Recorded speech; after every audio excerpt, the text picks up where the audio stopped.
नमस्कार। आज हम लोक प्रशासन के अध्ययन के विभिन्न दृष्टिकोणों के बारे में चर्चा करेंगे। अन्य समाज विज्ञानों की भांति ही लोक प्रशासन के क्षेत्र में भी ये प्रश्न पैदा होता है कि इसके अध्ययन के लिए कौन कौन सी पद्धतियाँ दृष्टिकोण काम में ली जा सकती हैं। यहाँ हम लोक प्रशासन की समग्रता की दृष्टि से अध्ययन के विभिन्न दृष्टिकोणों का सम्मिलित रूप में ही अध्ययन करेंगे। लोक प्रशासन के समुचित अध्ययन हेतु निम्नलिखित दृष्टिकोण विकसित हुए हैं।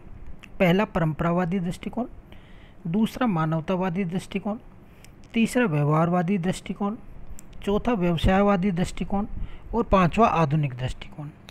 लोक प्रशासन के अध्ययन का परंपरावादी दृष्टिकोण, इस पद्धति को शास्त्रीय, संगठनात्मक अथवा यांत्रिक दृष्टिकोण के नाम से भी पुकारा जाता है। इस दृष्टिकोण के प्रवर्तकों ने प्रशासनिक क्रिया को वैधानिक या कानूनी दृष्टि से समझने की चेष्टा की। अतः Willoughby, doctor L D. White, Taylor, Anderson, Fayol, Weber, Luther, Mooney एवं रेले जैसे लेखकों ने लोक प्रशासन को प्रशासनिक क्रिया के रूप में समझते हुए औपचारिकता, वर्णनात्मकता, ऐतिहासिकता एवं वैचारिकता के धरातल पर समझाने की चेष्टा की। इस दृष्टिकोण के समर्थकों का मुख्य उद्देश्य संगठन में कार्यकुशलता को बढ़ावा देने के लिए प्रशासन की प्रमुख समस्याओं को कानूनी क्षेत्र अधिकार में मानकर कार्य करने से संबंधित रहा। इस विचारधारा के प्रमुख समर्थक संगठन के सिद्धांत, संगठन का निर्माण एवं सृजन, संगठन की आधारभूत जरूरतें, संगठन की समस्याएं एवं संगठन की विविधताओं इत्यादि को मूल आधार मानते हैं। ये लोग संगठन में प्रमुख भूमिका अदा करने वाले कर्मचारियों एवं अधिकारियों के रूप में मनुष्य की भूमिका को गौणी समझते हैं। इसे वे यांत्रिक मानकर कहते हैं कि मानव का संगठन कोई विशेष रोल नहीं है। संगठन तो सतत यांत्रिक क्रिया की तरह स्वतः ही चलता रहता है। मानव इस संगठन में कार्य पैसे की एवज में करता है, नौकरी से निकाले जाने के भय से करता है, पदोन्नति रुक जाने के भय से करता है, पदोन्नति न हो जाए इस भय से भी करता है और फिर चयन प्रक्रिया के माध्यम से श्रेष्ठ एवं निष्ठावान व्यक्तियों को लिए जाने की अवधारणा के आधार पर भी कार्य करता रहता है। अतः लोक प्रशासन इस दृष्टिकोण के अनुसार कानून और इतिहास की पृष्ठभूमि में निरंतर यंत्र की भांति कार्यरत रहता है। लोक प्रशासन को सामग्री भी इतिहास और कानूनी प्रदान करता है। अतः इन दोनों विषयों का वैचारिक और वर्णनात्मक आधार पर लोक प्रशासन के अध्ययन हेतु परंपरावादी दृष्टिकोण विकसित हुआ। परंपरावादी दृष्टिकोण लोक प्रशासन को केवल औपचारिक, विचारात्मक, वर्णनात्मक, आदेशात्मक और अवैयक्तिक मानता है। यह दृष्टिकोण प्रशिक्षण, समन्वय, सत्ता, नेतृत्व, नौकरशाही, आदेश की एकता, प्रत्यायोजन, निरीक्षण, नियंत्रण, अधीक्षण आदि सभी को ढांचे का अंगमान मात्र मानकर चलता है। इन्हें मानवीय पहलू से संबंधित नहीं मानता है। इस दृष्टिकोण के अनुसार अगर कोई कर्मचारी लोक प्रशासन में कार्य करने में अयोग्यता, शिथिलता और कोताही बरते तो उसे सुधारने की ज़रूरत नहीं है, बल्कि उसे हटाकर दूसरे सक्षम, निष्ठावान एवं दक्ष कर्मचारी को नियुक्त कर देना ही श्रेष्ठकर होगा। परंपरावादी दृष्टिकोण को समझने के लिए अनेक अवधारणाएं समय समय पर विकसित हुई, जो निम्न है। पहली है कार्यकुशलता, एफिशिएंसी, दूसरी विधिक अवधारणा, तीसरी ऐतिहासिक, चौथी संस्मरणात्मक, पांचवी प्रबंधात्मक तथा वैज्ञानिक, छठी वर्णनात्मक या विषय वस्तु, सातवीं राजनीतिक अवधारणा और आठवीं प्राविधिक या अराजनीतिक अवधारणा। पहली है कार्यकुशलता की अवधारणा के अनुसार संगठन में कार्यकुशलता ही सर्वोपरि आधार है। न्यूनतम समय और न्यूनतम व्यय से अधिक कार्यकुशलता या उद्देश्य प्राप्ति ही इसका आधार है। वेबर इसे नौकरशाही के माध्यम से, बर्नार्ड शॉ इसे आदर्श ढांचे के माध्यम से, मूनी और रेले इसे पद सोपान सिद्धांत और लूथर गुलिक पोस्ट कोर्व की सफलता के माध्यम से प्राप्त करना चाहते हैं। लोक प्रशासन की सफलता या मापदंड इस अवधारणा के आधार पर केवल कार्यकुशलता माना जाता है। दूसरी है विधिक अवधारणा। इसके अनुसार लोक प्रशासन का अध्ययन प्राय विधिक आधार पर होना चाहिए। आंशिकीय यूरोपीय राष्ट्र जैसे जर्मनी, फ्रांस, बेल्जियम आदि में लोक प्रशासन को कानून के दूसरे नाम के रूप में माना जाता रहा है। इन राष्ट्रों में राजनीतिक अध्ययन मुख्य रूप से संवैधानिक विधि यानी सरकार के 3 अंगों कार्यपालिका, व्यवस्थापिका और न्यायपालिका का अलग वर्णन कर उनके मध्य संबंधों का व्यापक अध्ययन करना है और प्रशासकीय विधि द्वारा प्रशासन का केंद्र, राज्य, जिला एवं स्थानीय लोक निगमों के आधार वाली संस्थाओं, संगठनों आदि का विस्तृत अध्ययन करता है। इन संस्थाओं के बीच क्या संबंध है, क्या होना चाहिए आदि का अध्ययन कानून सम्मत सीमाओं के अंतर्गत करने का वैज्ञानिक आधार अपनाया जाता है। कानून व्यक्ति के व्यवहार को किस प्रकार से और किस हद तक प्रभावित करता है, इसका अध्ययन इस अवधारणा का आधार है। ब्रिटेन, अमेरिका आदि राष्ट्रों में इसके माध्यम से प्रशासकीय विधि और प्रशासकीय न्याय का अध्ययन शुरू किया गया। भारत में प्रशासकीय न्यायाधिकरण की स्थापना कर इस अवधारणा को साकार रूप देने का प्रयास किया गया। लोक प्रशासन को सदैव कानून की लक्ष्मण रेखा के भीतर ही कार्य करने चाहिए। अतः लोक प्रशासन की सफलता का आधार मोटे रूप से कानून की जानकारी में निहित है। कानून के इर्द गिर्द ही प्रशासन को चलाने की प्रक्रिया मानने वाली यह विचारधारा सामाजिक, मानवीय, व्यवहारिक, मनोवैज्ञानिक और वैज्ञानिक तत्वों की अवहेलना करती है, जो सरासर गलत है।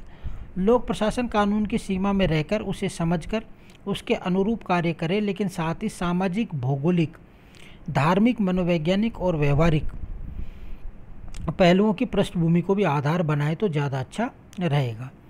तीसरी है ऐतिहासिक अवधारणा। इसके अनुसार ऐतिहासिक ज्ञान लोक प्रशासन के विकास एवं सफल संचालन के जरूरी है। इतिहास के उदाहरण और अध्ययन हमारी गलत नीतियों को छोड़ने में सहायक होते हैं। प्राचीन प्रशासन का अध्ययन, उसके खट्टे मीठे अनुभव हमें वर्तमान और भावी प्रशासन को सुदृढ़ आधार प्रदान करने में बहुत सहायक है। चाणक्य का अर्थशास्त्र, रामायण, महाभारत, रामचरितमानस, अबुल फजल की आयन अकबरी, मैगस्नीस की इंडिका, प्रोफेसर वाइट की द फेडरलिज्म, जेफरसोनियम आदि प्रसिद्ध और महान ग्रंथ शासन की तत्कालीन व्यवस्थाओं का विस्तृत वर्णन प्रदान करते हैं, जो हमारी वर्तमान समस्याओं के समाधान में मार्ग प्रशस्त करने की क्षमता रखते हैं। चौथी है वैज्ञानिक अवधारणा के समर्थक लोक प्रशासन को प्रबंध मानकर चलते हैं और वैज्ञानिक मान्यताओं विधियों पर आधारित है। फ्रेडरिक टेलर व हेनरी फेयल उसका जोरदार ढंग से समर्थन करते हैं। टेलर लिखता है कि निजी उद्योग व लोक प्रशासन के क्षेत्र में कार्यकुशलता से संबंधित सभी समस्याएं प्राय समान हैं। इनमें आधारभूत विभिन्नताएं नहीं हैं। कार्य करने का एक ही श्रेष्ठतम तरीका है और वह है प्रबंध की वैज्ञानिकता। प्रबंध पूर्ण विज्ञान है जो सुनिश्चित विधियों और नियमों पर आधारित है। अतः टेलर के अनुसार निर्धारित समय में निर्धारित लक्ष्यों को प्राप्त करने के निश्चित समय व प्रबंध के सिद्धांतों को अपनाकर ही संगठन कार्यकुशलता में वृद्धि प्राप्त करता है। हेनरी फेयल के अनुसार एक तकनीकी क्रिया, व्यापारिक क्रिया, वित्तीय क्रिया, सुरक्षा क्रिया, लेखा क्रिया व प्रबंध। फेयल आगे संगठन को सुदृढ़ सफल बनाने के लिए निम्न तथ्यों की ओर भी इशारा करता है। श्रम विभाजन, सत्ता एवं उत्तरदायित्व, आदेश की एकता, अनुशासन, कार्मिकों को उचित कार्य मुआवजा, पद सोपान, समानता और न्याय की पालना, आदेश, स्टाफ की सुरक्षा, केंद्रीयकरण, निर्देश की एकता, पहल, कार्मिकों में परस्पर सहयोग की भावना और निजी हित के मुकाबले सामूहिक तथा संस्थागत हित होना। अमेरिका में निजी प्रशासन की भांति लोक प्रशासन में शोध और वैज्ञानिक प्रबंध व प्रयोग को स्वीकार किया गया, जिसमें वैज्ञानिक अवधारणा को तो बल मिलता ही है, वैज्ञानिक पद्धति के आधार पर समस्त कार्यों एवं क्रियाओं का विश्लेषण करके सर्वसम्मत सिद्धांतों का प्रतिपादन हो सकता है। पांचवा है वर्णनात्मक अवधारणा। इसमें विषय वस्तु एवं प्रशासनिक संगठन के वर्णन को आधार मानकर लोक प्रशासन के सामान्य वर्णन पर अधिक जोर दिया गया। इसके समर्थकों में मुनरो, पिफनर, गॉक्स, वालकॉट, वारेन आदि हैं। इस अवधारणा के अनुसार लोक प्रशासन का अध्ययन और वर्णन समय व परिस्थिति के अनुसार किया जाता है। इसमें सरकारी संस्थानों के प्रशासनिक संगठन का वर्णन आधार होता है। विषय वस्तु अवधारणा ब्रिटेन, भारत और संयुक्त राज्य अमेरिका में काफ़ी समय से प्रचलित है। इसके द्वारा लोक प्रशासन के सामान्य सिद्धांतों के अध्ययन के स्थान पर उनकी विशेष सेवाओं जैसे सुरक्षा, शिक्षा, राजस्व, कानून, पुलिस व्यवस्था आदि कार्य करने वाले विशेष विभागों के अध्ययन की विशेष सूची चुनी जाती है। इन विभागों की मैनुअल शोध, सांख्यिकी, नियमावलियों, परंपराओं, संहिताओं, जांच पड़तालों करने वाली एजेंसियों, समितियों, आयोगों की रिपोर्ट को आधार मानकर अध्ययन किया जाता है। मुनरो, वारेन और पिफनर लिखते हैं कि इस अवधारणा में संगठन और प्रशासन के औपचारिक अध्ययन पर अधिक जोर दिया जाता है। इसके अनुसार चूंकि प्रत्येक प्रशासनिक संस्था के अपने कुछ निश्चित सिद्धांत होते हैं जो कि उस संस्था के कार्यों में स्पष्टतः दिखाई देते हैं। छठी है राजनीतिक अवधारणा। राजनीतिक अवधारणा के अनुसार लोक प्रशासन का अध्ययन राजनीतिक एवं लोक प्रशासन द्वैत पर आधारित है, जिसके अनुसार लोक प्रशासन का अध्ययन राजनीतिक और सामाजिक संदर्भ में ही संभव है। राजनीति और लोक प्रशासन का चोली दामन का साथ है। अतः लोक प्रशासन राजनीतिक विचारधारा के साथ समन्वय तालमेल बिठाकर ही कार्यरत हो सकता है। लोक प्रशासन अगर राजनीतिक पर्यावरण से हटकर कार्य करता है तो इस अवधारणा के अनुसार प्रजातंत्र को खतरा हो सकता है। फिर प्रशासन लॉर्ड वेट की नई निरंकुशता के अनुरूप ही अपना रूप धारण कर लेता है। इस द्वैतवाद पर आधारित धारणा से समाजवाद, कल्याणकारी राज्य और प्रजातंत्र की भावना का विकास होता है। अतः राजनीति और लोक प्रशासन का अध्ययन तालमेल बिठाकर करना ही श्रेष्ठ होगा। यह इस अवधारणा का मुख्य आधार है। सातवीं, प्राविधिक अथवा अराजनीतिक अवधारणा। इसके समर्थक मानते हैं कि प्रशासन को पूरी तरह अराजनीतिक मानकर लोक प्रशासन का अध्ययन तकनीकी प्रवृत्ति के आधार पर करते हैं। अमेरिका में इस अवधारणा को सर्वाधिक मान्यता मिली क्योंकि वहाँ का प्रशासन व्यावसायिक होने के नाते वे कार्यकुशलता और न्यूनतम व्यय में विश्वास रखते हुए विकास चाहता है। पूर्व में व्याप्त भ्रष्टाचार, भाई भतीजावाद, लूट प्रणाली व अत्यधिक राजनीतिक हस्तक्षेप जैसी नीतियों के कारण लोक प्रशासन को तकनीकी आधार प्रदान कर कार्यकुशलता प्राप्त करना ही अमेरिकी प्रशासन का मुख्य ध्येय बन गया और इसी के कारण आज अमेरिका सर्वाधिक विकसित राष्ट्र बन सका। गुलिक ने पोस्ट कोड सिद्धांत के अनुरूप कार्यकुशलता, मितव्यता आदि लोक प्रशासन के मुख्य आधार बनकर उभरने लगे हैं, लेकिन इस अवधारणा का मुख्य दोष यह है कि इसमें मानवीय पहलू को गौण समझा जाता है।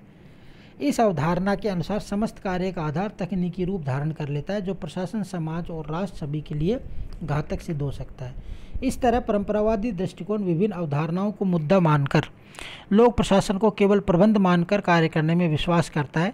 वह यह मानता है कि कार्मिक पैसे, रोजी रोटी, भय आदि की भावना से प्रशासन चलाते हैं। यह कार्मिकों के मनोबल को गिराता है जिससे लोक प्रशासन को क्षति पहुंचती है। जीवन वृत्तांत अवधारणा को संस्मरणात्मक पद्धति भी कहा जाता है। इस पद्धति के अंतर्गत सुप्रसिद्ध वरिष्ठ एवं अनुभवी प्रशासकों के निजी और अन्य अनुभवों एवं उनके कार्यों के अभिलेखों का अध्ययन किया जाता है।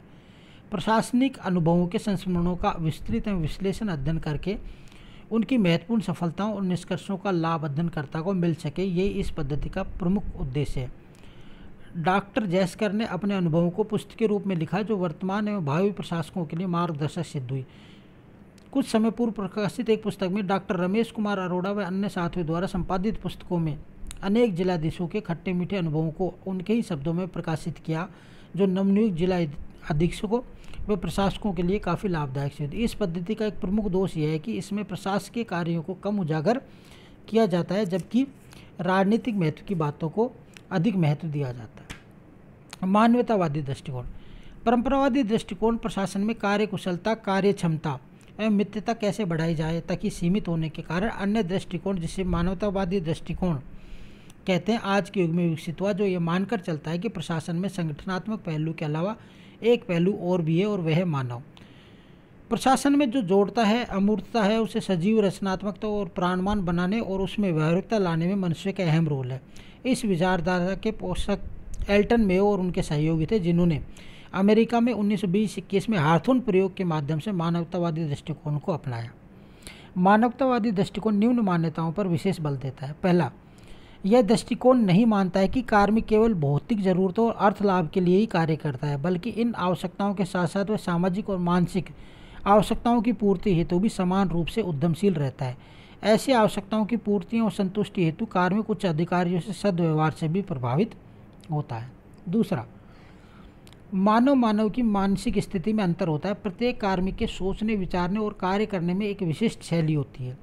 प्रशासन को इनके साथ व्यवहार करते समय इनकी विशिष्ट शैली को ध्यान में रखकर ही बात करनी चाहिए। कार्मिकों की अनेक इच्छाएं, आकांक्षाएं, भावनाएं होती हैं जिनसे प्रेरित होकर ही वे कार्य करते हैं। अतः कार्मिकों की इच्छाओं और भावनाओं की पूर्ति के लिए तथा उनका सहयोग प्राप्ति मूलक भूमिका तथा अनौपचारिक सहमूलक भूमिका को मान्यता मिलनी आवश्यक है। यह कार्य परस्पर प्रेम, सहयोग, सद्भावना पर आधारित होना चाहिए। भय, दबाव और जोर जबरदस्ती का वातावरण न्यूनतम हो। चौथा, यह दृष्टिकोण ये मानकर चलता है कि प्रशासन का संगठन ही सामाजिक संगठन भी होता है। अतः वह कर्मचारी संगठन को प्रभावित करता है और संगठन कर्मचारी को प्रभावित करता है। दोनों के अलग अलग हित होते हैं। छठा, संगठन में कुशल एवं संवेदनशील संचार व्यवस्था होनी चाहिए। अधिकारी को मानवीय व्यवहार के क्षेत्र में समय समय पर प्रशिक्षण देने की व्यवस्था होनी चाहिए। कार्मिक समूह में कार्य करना पसंद करते हैं तो उन्हें समूह में कार्य करके संतोष भी मिलता है। अतः उन्हें सत्ता में सहभागिता भी दी जानी चाहिए। कार्मिक वर्ग स्वाभिमान का भूखा होता है, अतः उसके अहम को भी सुरक्षित रखा जाना चाहिए। कार्मिक अपने कार्य में यथासंभव स्वतंत्रता भी चाहता है, साथ ही वह आत्मनिर्भर भी रहना चाहता है। अतः प्रशासन को चाहिए कि वह इस ओर जागरूक रहे। वर्जर ने कहा है कि हम ज़्यादातर मानवीय समस्याओं का हल गैर मानवीय उपकरणों द्वारा गैर मानवीय तथ्यों और आंकड़ों के संदर्भ में करते हैं।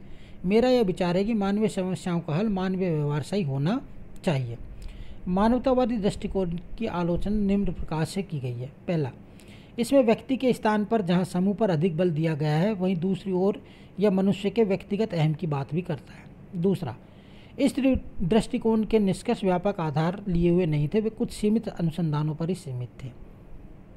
तीसरा, इसमें आर्थिक पहलू को नकारा गया। मनुष्य एक आर्थिक मनुष्य भी होता है, उसकी भौतिक आवश्यकताओं की पूर्ति आवश्यक है, अतः यह दृष्टिकोण आर्थिक मानव को गौण समझता है।